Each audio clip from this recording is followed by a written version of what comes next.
beauty products, jewelries, perfumes, hanggang sa fashion trends na mga damit pang bata, sapatos at tsinelas para sa lahat, gamit pang kusina, plastic wares, hardware at home appliances, naku, tiyak na mapapabili ka dito. Kung ang hanap mo naman ay iba't ibang klase ng cellphone, meron din sila. Cellphone accessories, certified cellphone technician, available din sa kanila. Ops, meron pa. Dahil sa Save More Department Store, ang serbisyo ng mga empleyado ay kagigiliwan mo. Napaka-friendly at matulungin ang staff namin dito. Kaya't ano pang hinihintay mo? Tara na sa Save More Department Store at maghanap ng mga produkto na mapapasayo. Save More Department Store, ang store na sulit sa tipid at sulit sa saya. Dahil sa Save More, makakakuha ka ng more. Save More Department Store. For more updates, visit our page Save More Department Store.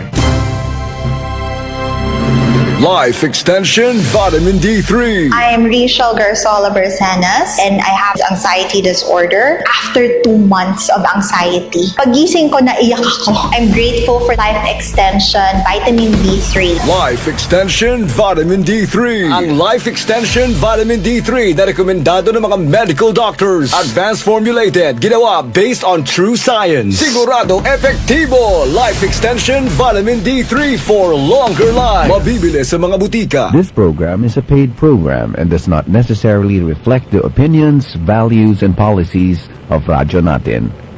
Radyo Natin shall not be held liable for any views or opinions expressed during this program. Handa ka na ba sa isang programang pangkabataan? Programang maghahatid ng impormasyon at saya na may kinalaman sa pagpapalawig ng karapatang pambata. Hatid sa inyo ng Plan Occidental Mindoro. Eto na ang bidang bulilit, ang boses ng mga bata para sa mga bata.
Magandang buhay mga kabulilit! Kay gandang tanghali ang pagbati namin sa lahat ng mga tagapakinig at patuloy na sumusubaybay ngayon. Sa kabila ng init na ating nararamdaman, samahan niyo kami habang nagtatanghalian sa isang programang Kabataan ang Bida. At syempre, kayo rin po ay patuloy na nanonood sa IF Oximin Facebook Live at nakikinig sa 101.7 radyo natin SJOM. Bukod po riyan, gusto po namin ipagbigay alam sa inyo na ang segment na to ay espesyal. Dahil matapos ang ilang taong pag-e-ere ng Bidang Bulilit sa radyo natin ay kailangan na po naming magpaalam. Nakalulungkot man po, ngunit ang Plan International Pilipinas Occidental Mindoro Program Area ay matatapos na dito sa ating probinsya at kasama ang programang Bidang Bulilit. Kaya't ngayong tanghali, samahan niyo kami mga kabulilit para sa huling pagkakataon upang magbalik tanaw sa kung gaano na nga ba kahaba ang naging journey ng Bidang Bulilit. Dahil nandito na ang barangay na palaging nyong kasama na naghahatid ng kaalaman at palagi kang may matututunan. Dito lang yan sa Barangay na puno ng saya at ligaya, pagsubok ay laging kinakaya. Barangay Ligaya! Bagaman sa segment na ito, kami ay magpapaalam na sa buwan ng pag-e-ere, hindi ito dapat mapuno ng lungkot. Sa halip, balikan natin ang mga masasayang alaala na aming nabuo kasama kayo mga kabulilit na patuloy na sumusuporta, nakikinig at sumusubaybay sa aming programa. Tama, Kabulilit Angie. Ako ang inyong kabulilit na ina mo, ina ko, ina nating lahat. Kabulilit Ina. At ako naman ang inyong kabulilit na sa radyo lamang magbabalik-balik, Kabulilit Angie. Sumisilip ang inyong kulot na kabulilit, narito na't maghahayag at tiyak ikay mabibighani. Kulot na kabulilit, Kabulilit Princess. Ako ang inyong kabulilit, ang kabulilit niyong Morena, Kabulilit Aya. Hello mga kabulilit! Ako ang inyong kabulilit na nagbibigay saya at dagdag kaalaman, Kabulilit Lara! Ako ang inyong kabulilit, ang kabulilit niyong brainy and sporty, Kabulilit Divine Ranzi. At ako naman ang inyong kabulilit na nagbibigay ng kakaibang taglay ng sayat kulit, Kabulit Kaye. Ako naman ang inyong kabulilit na ronda dyan, ronda doon, Kabulilit Tyron. Ako naman ang inyong kabulilit, ang kabulilit niyong Singkit, Kabulilit Keisha. Ayan, hep at nagbabalik ang mga kabulilit at syempre it's time to level up dahil narito na ang programang Sikat Tayong Mga Kabataan. Pero this time, kami ang mga bidang bulilit ang bibida sa programang ito. Halina sa bahaging Kabataang Sikat! Kabataang Achievers, Kabataang Sikat! Sikat ka, kabataan, ipagpatuloy ang pagiging huwaran. Isang mainit na tanghali sa lahat ng nanonood at nakikinig sa live natin ngayon. Pakidrop naman sa comment box ang mga shoutouts ninyo o kaya isang hello mga kabulilit. Alam nyo ba mga kabulilit na ang programang ito ay nagsimula noong 1999 sa tulong ng Plan International Pilipinas dito sa San Jose Occidental, Mindoro. Ang Bidang Bulilit ay isang matagal ng programa sa radyo para sa mga bata sa San Jose. Dahil 27 years na itong patuloy na nagbibigay ng boses para sa mga kabataan. At ngayon naman, bilang pagkilala sa bawat batang tulad namin, ating pakinggan ang mga tumatak na alaala at impact sa buhay ng mga boses na nagbibigay buhay sa Bidang Bulilit. Simulan na natin ang ating kwentuhan sa isa sa mga madalas nating marinig sa bidawan. At ang unang sasagot ng ating katanungan ay si Kabulilit Princess. Kabulilit Princess, bilang madalas nasa bidawan at ikaw ang nagtatanong sa mga bisita natin, anong pinaka-challenging na interview na naranasan mo on air? At paano mo ito na-handle? May moment ba na habang ini-interview mo sila, ikaw mismo ay natamaan o may realizations?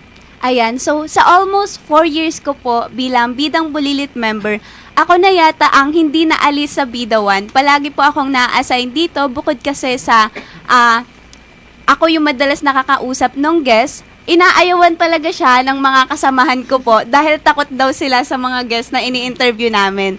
At ang mga challenging moment kasi kapag nag-i-interview ka, una, yung mga technical difficulties, kung papaano mo papaikutin yung conversation na dapat magkaroon ng tamang kaalaman yung mga nakikinig kasi yun yung pinaka point ng bawat pag-air namin monthly. At kapag nakakaharap kami ng mga mahina ang signal ng guest, may nagfi-feedback sa sound, talagang nahihirapan kami katulad nung last airing, o kaya naman kapag yung guest namin hindi physically nandito sa amin kapag online siya ginagawa. Yun talaga yun sa mga hirap namin, pero yung mga tao kasi na ini-invite namin na nasa malalayong lugar, sila talaga yung mga may kaalaman na sa tingin namin mahalagang maibahagi dito sa ating probinsya. At hinahandle namin ito kasama ng mga naging partner ko, si Kisha at si Shania. So yan po yung mga ka-communicate ko at talagang sinusubukan namin maging flexible para maiwasan yung mga bagay na hindi dapat mangyari kapag nag-i-air kami. At yung mga ballpen talaga namin at papel kasi dun kami nag-uusap. And lastly po, during discussion, minsan talaga natatamaan kami o kaya may realization kami after nung discussion, lalo na kapag mental health, International Day of the Girl, o kaya Safer Internet Day.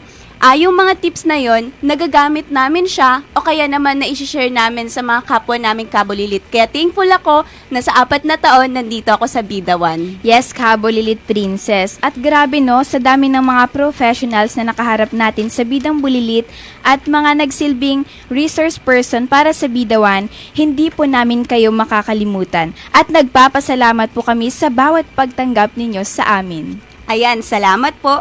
Punta naman tayo sa isa sa mga boses na laging sumasalo sa daloy ng programa. Walang iba kundi si Kabulilit Ina. Ayan, Kabulilit Ina bilang Anchor 2 na laging sumasalo at nagdadagdag ng energy sa programa natin. Ano ang pinaka-memorable mong on-air moment na hindi mo makakalimutan? Ayan, so sa akin, para sa akin, ang pinaka-memorable na moment na hindi ko malilimutan is yung nagka-brown out. So, yung time kasi na yon, as in, doon lang talaga nagka-conflict sa lahat ng live namin. First time lang talaga namin maranasan yon. Tapos, siguro, bumuhos na rin yung emosyon namin, umiyak yung ibang mga bibis. Kasi nga, pinagpuyatan talaga yung script. Tapos, krinam kasi talaga yon. Tapos, yon, nanghinayang rin talaga siguro kasi nga hindi natapos yung live na yon.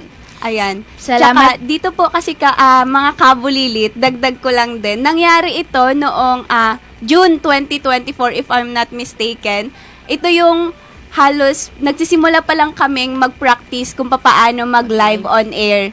Tapos, biglang naabutan kami ng brownout, kaya feeling namin lahat ng efforts namin ay napunta sa wala. Kaya emotional. Thank you, Kabulilit Ina. Iba talaga kapag live, no? Kailangan ready ka sa lahat, kahit anong mangyari. Kaya malaking tulong po talaga ang ballpen kada airing namin. At maraming salamat ulit, Kabulilit Ina. Ayan, now speaking of kaba and growth, meron tayong kabulilit dito na madalas nating makita sa trivia, na ngayon naman ay magbibigay ng fun facts about herself. Kabulilit Kay, sa tuwing ikaw ay nasa trivia segment, ano yung pinaka-kinabahan kang moment habang nasa ere? At paano ito nakatulong sa'yo para mag-step out of your comfort zone?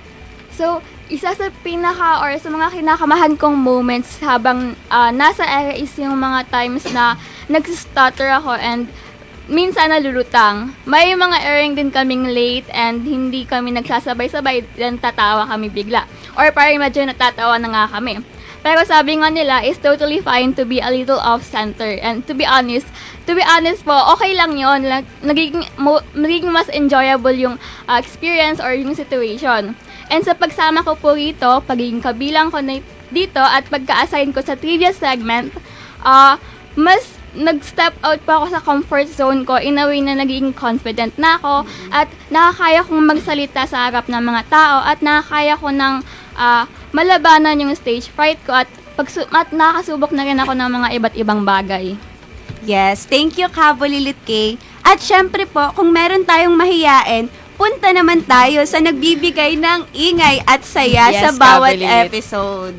Ayan, Kabulilit Tyron, sa lahat ng moments mo sa show natin, lalo na yung mga pinaka-nakakatawa, ano yung pinaka hindi mo makakalimutan na nangyari habang live at ano yung natutunan mo after that? Ayan, so siguro na yun yung moments na nagkakamali at nagpipigilan tawa sa tuwing may nauubo, dead air, at madami pang iba. Ngunit sa kabila ng mga ganong moments, I still manage to calm myself and to stay confident while looking at the camera. Wow! Diba? Kaya mga kabulilit, sa loob ng 3 taon, madami akong aral at tawanan ako nasaksihan. Kaya nakakalungkot na isipin na ito na yung last. Ito na yung last. Pero ganun talaga ang buhay, walang permanente. Kaya mga kabulilit, for the last time, ako ang inyong kabulilit, na ronda dyan, ronda doon, wala nang iba, kundi si Kabulilit Tyron. Thank you, Kabulilit Tyron. At isa pa, kung usapang chaotic at talagang nagbibigay ng saya, gusto naming i-shout out si Kabulilit Clarissa. Yes, isa po siya sa mga talagang happy feel ng aming grupo dahil sa dami ng kwento at sa dami ng mga corning jokes na baon niya. At ngayon po siya ay hindi nakasama sa amin dahil nag-aaral na po siya sa malayo. So, shout out Kabulilit Clarissa. Ayan. So, walang tatalo talaga sa mga energy na binibigay ng mga kabulilit natin at sa mga dala nilang good vibes.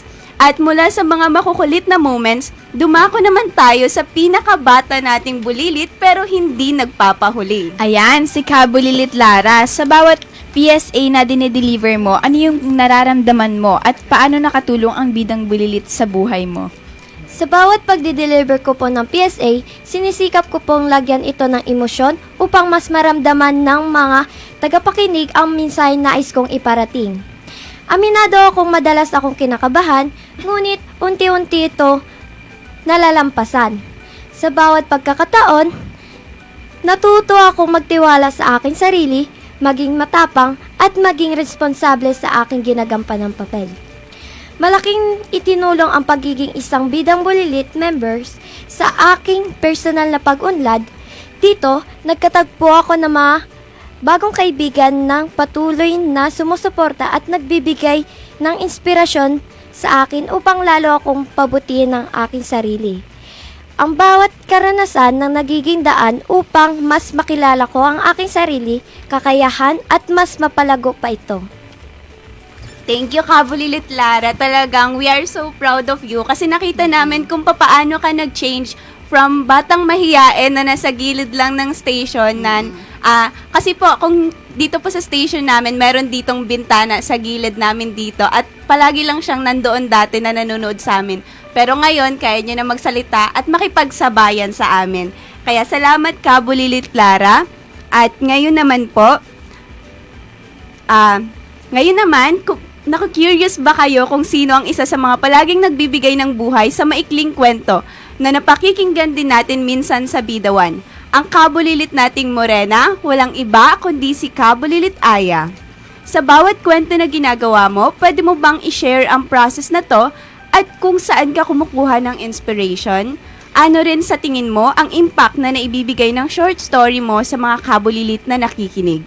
Ayan, so sa bawat kwento po na ginagawa ko, nagsisimula ako sa mga totoong nangyayari sa paligid ko, sa paligid natin, sa mga naririnig ko, nakikita o minsan nararanasan din. Iniisip ko kung paano ko siya maikikwento sa paraang may intindihan at mararamdaman ng mga kabataan at mga nakikinig sa ating radyo. Ginagawa ko itong simple pero may laman at mensahe. Ayan, simple pero may laman at mensahe. Yes, Kabulilit. Salamat, Kabulilit Aya. Ngayon naman, sa Bidawan segment, hindi lang tanong at sagot ang mahalaga, kundi pati pakikinig sa bawat aral na hatid ng ating mga guest. Ayan, so Kabulilit Keisha, sa tuwing kasama ka sa Bidawan interviews, ano yung pinaka-tumatak na sagot ng guest na narinig mo habang live kayo? Bilang mas tahimik na listener, paano ka naghahanda bago magsalita on air? Bilang member ng Bidang Bulilit, every time na nagla-live tayo, sometimes ay pinapasalamatan tayo ng ating guest tuwing live dahil nabigyan ng pagkakataon na talakayin o pag-usapan ang mga hamon sa lipunan, lalo na ang mga kinakaharap ng mga kababaihan. Nung nakasama namin si Miss Pau noong selebrasyon ng IDG Month, ay tinalakay namin ang sitwasyon ng mga kababaihang nasa gitna ng krisis o sakuna na walang access sa maayos na reproductive health services. Ang tumatak talaga sa akin ay ang kanyang panawagan na dapat ay may lakas na loob tayong magsalita at magkaisa upang matiyak at mabigyan ng kaligtasan at equality para sa mga kababaihan. Doon sa sinabi na yon ay na-realize ko na mahalagang maging aware at makilahok tayo, hindi lang para sa ating sarili, kundi para sa ating kapwa. Dahil dito, mas pinagbutihan ko ang aking sarili tulad ng pagpapractice lagi at syempre hindi ko makalimutan ang pagkakaroon ng self-confidence. So, sa aking paghahanda bago sumalang, yun ang aking ginagawa. Na-realize ko rin na hindi lang sapat ang magtanong lamang.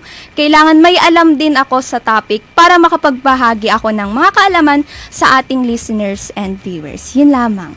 Ayan, maraming salamat Kabulilit Keisha. At ngayon naman, Kabulilit Divine, bilang anchor na madalas nagli-lead ng programa, ano yung pinaka-challenging na moment habang nasa live tayo? At bilang anchor, paano mo ito nalampasan? At paano rin nakatulong ang pagiging anchor mo sa iyong buhay? Ayan, talaga namang 3-in-1 question natin.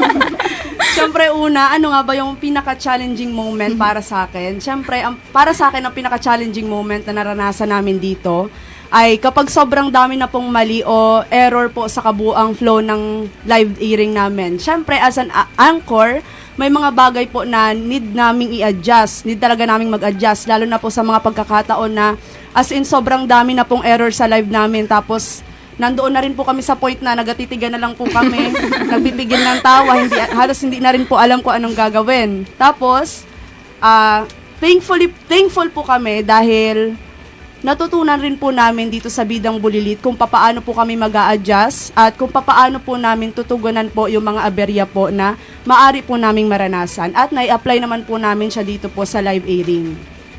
Pangalawang katanungan, paano ko ito nalampasan? Unang-una, nalampasan ko po ito, syempre, sa tulong ni Ate Candy, ni Kuya Tobats, at syempre, sa tulong po ng mga kapwa ko Kabulilit, dahil hindi naman masusolusyonan to kung walang teamwork. At syempre, aside po doon, ay napaka-importante rin po nung palagi po naming sinasabi sa sarili namin na bawi kami next airing. Dahil po doon, mas namomotivate po kami na pagtuunan ang next airing at mas seryosohin pa po sa susunod naming airing dahil at hindi na po pala namin uulitin yung worst airing po na air po namin. At last question, paano po nakatulong ito sa buhay ko? Unang-una, it boosts my confidence at it improves my communication skills. Lalo na po sa school po, natutunan ko pong sumagot ng walang pag-aalinlangan. Natutunan ko pong sumagot ng confident po, lalo na po sa recitation po. Yun lang. Yan, thank you Kabulilit Divine. Talagang hindi po biro ang magdala ng isang programa at panatilihin ang kaayusan ng flow nito. Kaya naman, pakinggan natin ang isa sa mga scriptwriter ng ating programa at isa sa mga aten ng Bidang Bulilit. Ayan, ang isa sa aking idol, Kabulilit Angie. Ngayon na nasa college ka na at ibang yugto ka na ng buhay, ano yung mga dala-dala mong aral mula sa Bidang Bulilit? Ayan, kung aral lang siguro yung pag-uusapan natin, hindi kakasya yung isang oras dahil sa sobrang daming lessons and experiences na naranasan natin ng sama-sama. So, ako kasi sumali ako ng BB po noon is grade 10 lang ako, 15 years old, and ngayon 19 years old na ako, sobrang, ate na siya ng talaga. Ayan, so, along the journey na nagsama-sama tayo, sobrang dami kong pwedeng i-apply, lalo na sa college life. Doon ko may apply yung sa pagsusulat, lalo na yung sa pagsasalita. Kasi hindi po talaga ako ganun ka-confident before and sobrang mahiyain. And sobrang thankful ako sa Bidang Bulilit dahil dito po nasanay, lalo na yung sa pagsusulat din dahil hindi lang po lahat kami ay bigla na lang talagang magaling sa pagsusulat ng balita, ng tula. And I'm very thankful doon sa skills na yun na nagagamit ko siya hanggang ngayon sa college. And yun din sa public speaking na talagang naging isa sa mga number 1 na dala-dala ko hanggang ngayon kasi kailangan siya, lalo na education po ang kinukuha ng ating ito. And ayun, so ayun din, natutunan ko na ang bawat salita ay may bigat, may nakikinig at may naaabot. Natutunan ko rin na na kahit kabataan lang, kaya namin magbigay ng inspirasyon at pag-asa. At higit sa lahat, ay natutunan kong gamitin ang boses at talento ko hindi lang para sa sarili, kundi para sa iba. Kaya hanggang ngayon ay dala ko ang puso ng Bidang Bulilit at dadalhin ko ito sa bawat susunod na hakbang ng buhay ko. Yan lang. Ayan, thank you Kabulilit Angie. Ngayon naman, gusto nating marinig ang experience ng mga taong gumagabay at sumusuporta sa amin. Dahil po, hindi naman kami magiging ganito ka-organize sa tuwing nag-i-air na may naka-reading script at mga nakapipresent namin yung sarili namin ng ganito kung wala yung mga mentors at mga taong nasa likod namin sa bawat pag-ere. Kaya, ayan, welcome natin si Ma'am Marilyn Eugenio, isa po sa mga mentors namin, nakasamahan ni Ma'am Lisel, Ma'am Gina, Sir Jerry at Ma'am Annalyn. Ma'am, pwede ka po bang mag-share ng mga experience ninyo at kung gaano ka na po katagal na Bidang Bulilit mentor? Wow, ako talaga ang nagkempuhan. Okay. 8 years, no? Bilang chaperon at mentor na rin ng Bidang Bulilit. Nagpapasalamat ako ng malaki sa programang ito, lalong-lalo na kay Ate Sol, sa suporta na ibinigay sa mga kabataang tulad ninyo. Napakalaking suporta yung binigay ni Ate Sol, kaya kung wala si Ate Sol, wala kayo rito ngayon, Yes. di ba? Okay, binigyan tayo ng pagkakataon para makapagsalita. So, syempre, dahil sa inyo, kakayanin ko to. Oo nga nakakaiyak kasi pamamaalam, pero ganun ba yun? Pag namamaalam, parang ang hirap, di ba? So, gusto kong ibigay ang pagkakataong ito para magpasalamat, lalong-lalo na kay Ate Candy sa pagbibigay ng technical assistance para mapaganda ang programang Bidang Bulilit.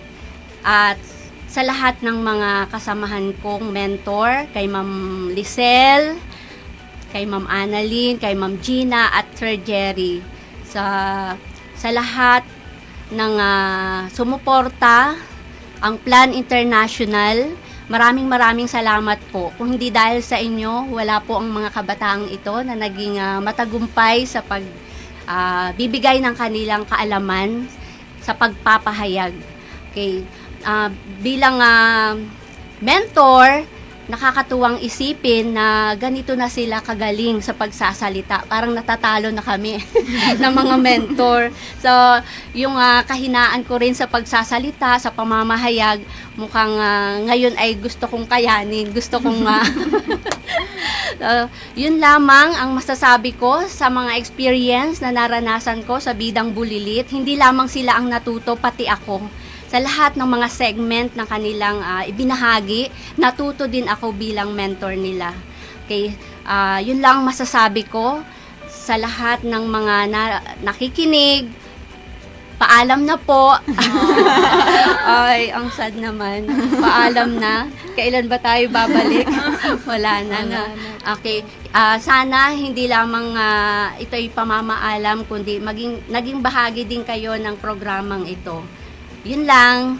Salamat. Thank you po, Ma'am Marilyn. At syempre po, gusto ko rin balikan yung mga times na kung gaano kalaki yung papel na ginampanan nila Ma'am Gina at Sir Jerry at nila Ma'am Annalyn, Ma'am Lisel at Ma'am Marilyn sa journey namin. Kasi po, before, nung mas nasa lower year level pa po kami, mga grade 9, grade 10, palagi po kaming nasa bahay ni Ma'am Gina at inaabot kami minsan ng gabi para lang ayusin yung script namin dahil kailangan namin pagsabayin yung responsibilities namin sa school and also yung mga extracurricular activities namin dito sa Plan International po.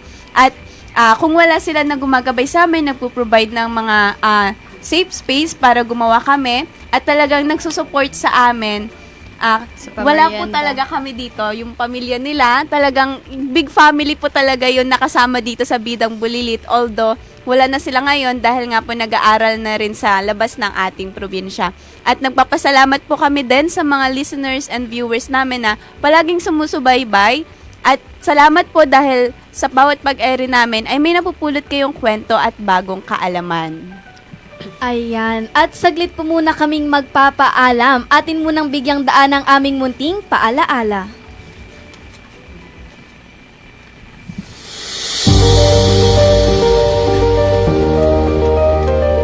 Sabi nila, normal lang daw ang mang-api o manakit dahil sa karasan. Hindi totoo. Ang gender-based violence ay hindi dapat pinapalampas ng kahit sino man. Lahat ng tao, babae man o lalaki ay may karapatang irespeto at tratuhin ng maayos. Huwag manahimik, magsalita laban sa karahasan. Respeto ibigay para sa ligtas at magandang kinabukasan. Ang paalaalang ito ay hatid sa inyo ng Plan International Pilipinas at ng Bidang Bulilit. Ang programang Bidang Bulilit ay malaki ang naging papel sa bawat buhay namin. Layunin nitong isulong ang karapatan ng mga bata na makilahok at maipahayag ang kanilang nais sabihin sa pamamagitan ng radyo.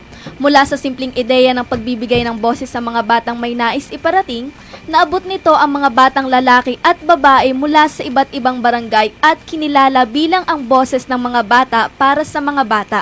Hanggang ngayon, patuloy itong nagbibigay ng plataporma para sa mga bata upang maipahayag ang kanilang pananaw sa mga isyung may kinalaman sa pagtupad ng kanilang mga karapatan. Sa Bidang Bulilit, tunay naming naramdaman na ang boses ng bawat bata ay mahalaga. Hindi lang ito basta programa. Ito ay naging boses ng daang-daang kabataan at naging instrumento ng pagbabago sa ating lipunan. Sa mga kwentong ating narinig, malinaw na mahalaga ang boses ng kabataan, lalo na sa mga isyong kailangang pag-usapan. Ngayon naman, tatalakayin natin ang isang napakahalagang usapin na patuloy na nararanasan ng marami, ngunit minsan ay nananatiling tahimik. Ito ay ang Gender-Based Violence o GBV. Ang gender-based violence o GBV ay tumutukoy sa anumang uri ng pananakit, pang-aabuso o karahasan na ginagawa sa isang tao dahil sa kanyang kasarian o gender. Nangyayari ito dahil sa hindi pantay na pagtingin, pagtrato o kapangyarihan sa pagitan ng babae, lalaki o iba pang gender identity. Maaring magpakita ang gender-based violence sa iba't ibang anyo. Una, ang pisikal na karahasan, tulad ng pananakit o pananakit gamit ang puwersa. Pangalawa, ang sexual na karahasan tulad ng harassment o anumang gawaing sexual na hindi ginusto ng isang tao. Maaari rin itong emosyonal o psikolohikal na pang-aabuso gaya ng pananakot, pangmamaliit, panlalait at pagmamanipula. Merong ding ekonomikong karahasan kung saan kinokontrol ang pera, trabaho o oportunidad ng isang tao upang siya ay mapilitan o mawalan ng kalayaan. Ang GBV ay maaaring mangyari kahit saan, sa loob ng tahanan, sa paaralan, sa trabaho, sa komunidad at maging sa online na mundo. Hindi ito limitado sa isang lugar o sitwasyon. Maaari itong maranasan ng kahit sino. Ngunit kadalasan mas naaapektuhan ang kababaihan at mga marginalized groups dahil sa umiiral na hindi pantay na sistema sa lipunan. At gamit ang aming mga makukulay na likha, ating pag-usapan ng gender-based violence, dito lang yan sa bahaging Tinker Bulilit! Atin nang bigyang daan ng maikling kwentong pinamagatang Huwag Kang Matakot na isinulat at isa sa boses ni Kabulilit Keisha. Si Maya ay isang masayahing bata. Laging nangunguna sa laro at kilala sa kanyang pagiging palangiti sa paaralan. Ngunit siya ay nakaranas ng pang-aabuso sa kanilang tahanan. Doon, madalas siyang nakarinig ng sigawan at away ng kanyang mga magulang. Nakikita niya ang kanyang ina na laging nakayuko at tila natatakot na magsalita kapag nandyan ang kanyang tatay na madalas magalit at maging marahas sa kilos at salita nito. Dahil sa takot at trauma, naging tahimik si Maya. Natatakot siyang baka may masabi siyang mali na maging sanhi ng gulo ng kanilang pamilya. Dahil dito, si Maya ay naging isang bata na may takot sa kanilang sariling tahanan. Isang araw, habang nasa loob ng classroom, napansin ng kanyang guro ang pagbabago kay Maya. Hindi na siya sumasali sa mga laro at madalas na lang nakatitig sa malayo. Kaya lumapit siya kay Maya. Maya, ayos ka lang ba? Parang lalim ng iniisip mo. Tanong ng guro. Pilit na ngumiti si Maya. Opo ma'am, kulang lang po ako siguro sa tulog. Sagot ni Maya. Ngunit hindi naniwala ang guro sa sagot ni Maya. Alam niyang may pinagdataanan ang bata. Nung uwian ay kinausap niya si Maya na manatili muna ng sandali. Maya, alam kong hindi ka okay. Kung may nararamdaman kang hindi tama sa bahay o sa paligid mo, huwag kang matakot, magsabi ka sa akin. Dahil handa kang makinig. Hindi mo kailangang damdamin ang lahat ng mag-isa. Doon na lumuha si Maya. Ikinuwento niya ang takot na nararamdaman niya para sa kanyang ina at para sa kanyang sarili. Ikinuwento niya ang mga salitang masakit at mga pagkilos na nakakasakit ng kanyang tatay. Matapos niyang malaman ito, hindi nagdalawang isip ang guro na magsumbong. Sa tulong ng paaralan at ng mga otoridad sa kanilang barangay, nabigyan ng sapat na proteksyon at counseling ang pamilya ni Maya. Sa paglipas ng panahon, natuto ang tatay ni Maya na sumailalim sa mga programa para baguhin ang kanyang pag-uugali, habang ang kanyang ina naman ay nahanap muli ang kanyang lakas at tiwala sa sarili. Higit sa lahat, bumalik ang tunay na ngiti ni Maya. Ngayon, hindi na siya natatakot magsalita dahil natutunan niya na ang bawat tao ay karapat-dapat na bigyan ng respeto, pagmamahal at kaligtasan. Salamat Kabulilit Keisha, Kabulilit Lara at Kabulilit Kay. So sa bahaging ito, tara na't pakinggan ang tula na pinamagatang Sa Likod ng Katahimikan na isinulat ni Kabulilit Divine at isa sa boses ni Kabulilit Shania. Sa tahimik na gabi, may mga tinig na pilit ikinukubli. Mga kwentong pilit tinatago, mga luhang walang saksi. Sa bawat aninong dumaraan sa dilim, may takot na kumakapit, pilit kinikimkim. May isang pangarap na biglang naputol, isang tinig na hindi na muling maririnig. Hindi man natin alam ang buong kwento, ramdam pa rin ang sakit na iniwan nito. Hindi kasalanan ang tumawa. Hindi kasalanan ang maging malaya. Kailan pa naging mali ang maging payapa? Sa mundong dapat ay ligtas para sa lahat. Bakit may mga pusong winasak ng dahas? Bakit may mga matang pinipiling pumikit at katotohanan ay hinahayaan na lang lumihis? Hindi kahinaan ang magsalita. Ito'y tapang na pilit umuusbong sa gitna ng pangamba. Sa bawat boses na tumitindig laban mali, may pag-asang unti-unting nabubuong muli. Dahil ang tunay na lakas ay hindi nananakit kundi nagpoprotekta. Kaya huwag manahimik, maging ilaw sa gitna ng dilim. Ayan, maraming salamat, Kabulilit Shania, sa iyong aring na talento at inspirasyon ngayong tanghali. At ngayon naman... Wait lang po. Last na to. Sorry mga listeners po namin dyan. At ngayon naman mga kabulilit. Handa na ba kayong madagdagan ang inyong gift of knowledge? Pakinggan natin ang mga nakakamanghang trivia na ihinanda ng ating mga kabulilit.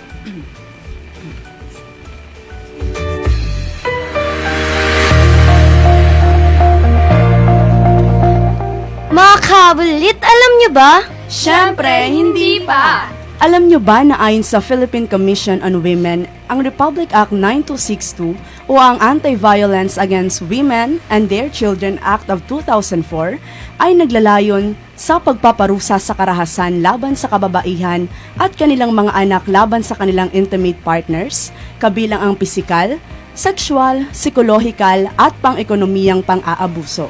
Nagbibigay ito ng mga hakbang at proteksyon na nagbibigay daan para sa legal na aksyon na inuuna ang kaligtasan ng mga biktima at kanilang mga anak.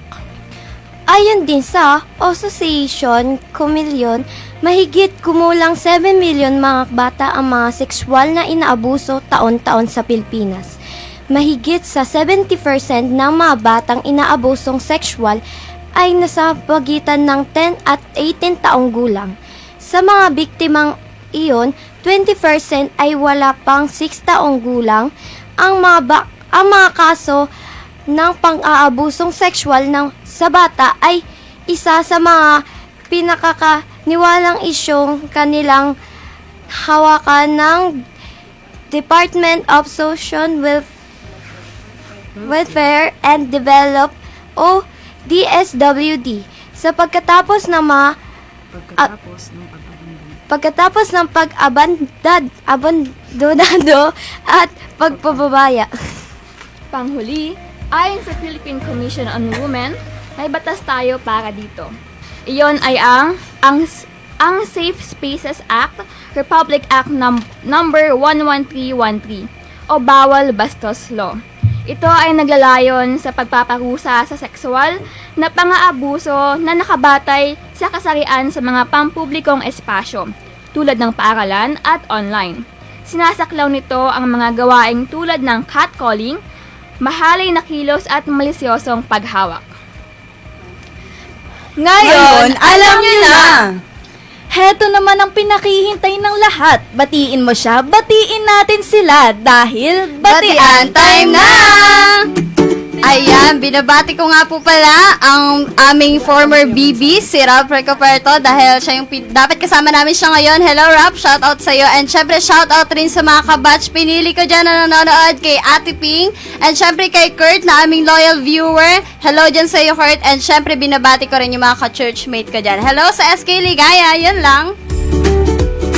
Ayan, so gusto rin po namin batiin ang ating dating kabulilit, Maureen Rivera, Ate Sol, Ate Candy Ririt, Mark Tami Dorado, Clarence Baruga, Jehu Argilas, Helen Pilaro Di Guzman, Rollins Ovalia, Sheila Lopez, at ating mga mentors, Ma'am Gina and Sir Jerry Esteves, Ma'am Marilyn Eugenio, Ma'am Annalyn Hasmenya, and Ma'am Lisel Santa Maria. Ayan, so shout out po sa Alcaraz, Kiranta and Salazar family, and especially po kay Abe, kay Kuya Eman, kay Asiminisem Idol. So ayan, binabati ko nga po pala si ate ko na nagpa-practice ngayon, and Gervasio family and De La Cruz family, and si Lance na nagtatrabaho ngayon. Ayan, binabati ko ang pamilya kong nanonood, kung meron man, at binabati ko shoutout din sa mga kaklase ko sa 12 Mercury, outing na tayo. Ayan, gusto nga po palang batiin ang aking N2M squad. Ayan, sila Princess Eugenio, Arvin Martisana, Aris Narciso, Queen Esteves, hello sa'yo, dating Kabulilit Queen, and Jan Axel Marmol, Justin J. Ignacio. Yun lang po, at sa aking 10 Argon fam dyan, outing na tayo. So, binabati ko nga po pala ang aking mother and my daddy. Yun. Tsaka may brother din.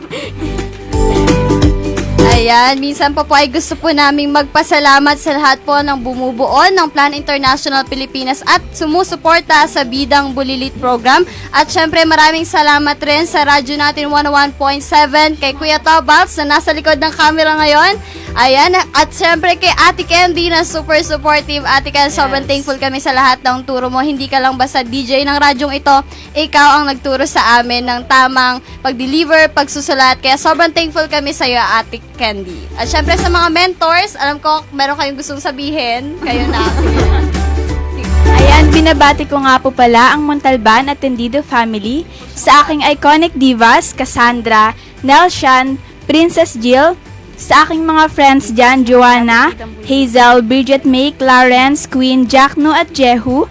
At ayun, maraming salamat po sa inyong lahat. Ayan, binabati ko rin po pala ang mga dati nating mga kabulilit from Barangay Santa Teresa and Paclolo. Ayan, ang mga kabulilit nating naunang natapos. At syempre po, gusto rin naming batiin ang aming mga dating bidang bulilit. Yung mga OGs po, yung mga talagang nagsimula at nauna pa sa amin. So, tulungan mo Kabulilit Divine.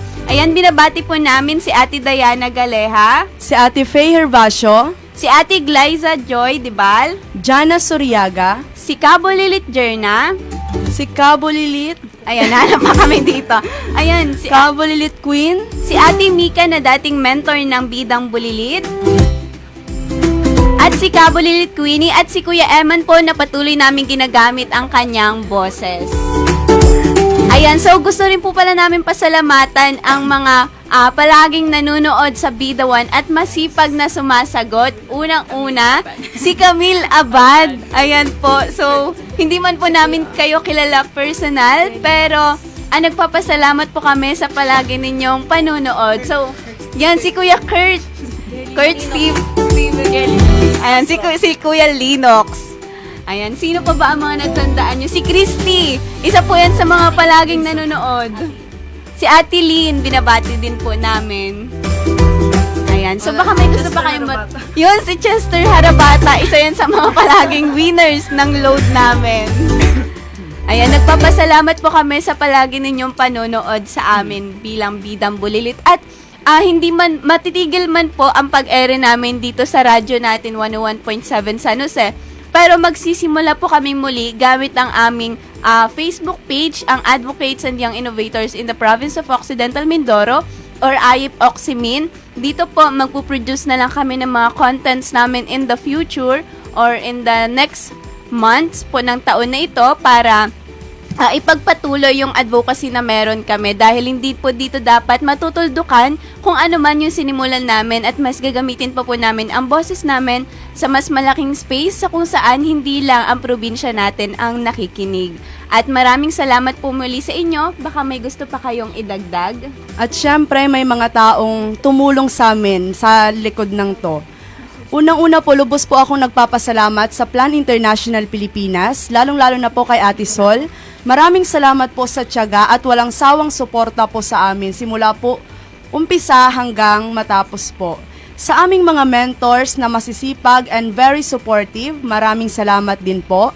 Sa mga kapwa ko kabulilit, maraming salamat sa napakaraming unforgettable memories and lessons na nakatulong sa kung sino man ako ngayon. At higit sa lahat sa mga sumusubaybay at nakikinig palagi, maraming salamat po dahil sinamahan niyo po kami simula una hanggang huli po. Naway baunin po sana nating lahat ang mga aral at gabay na natutunan natin po dito po sa aming live airing. Hanggang sa muli mga kabulilit. Grabe yung pang valedictorian speech. Ay, pala. Sino pa?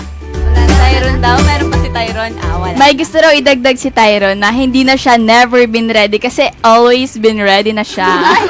Ayun, yan.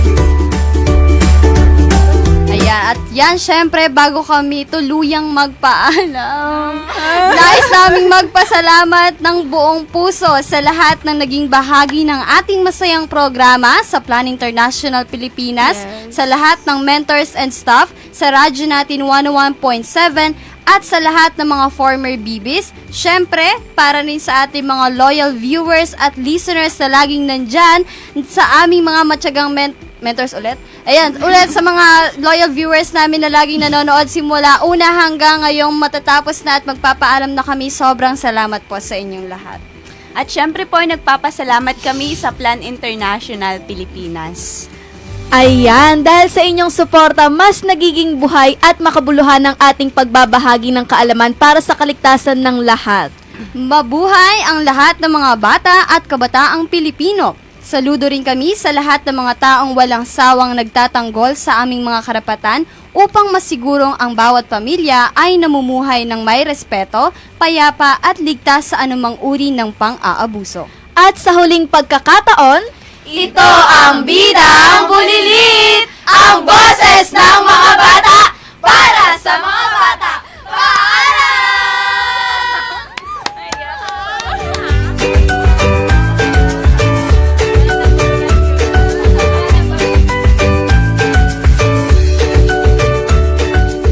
For views and comments with regards to the preceding program, please write to the Program Director, Radyo Natin Center, FJE Building 101.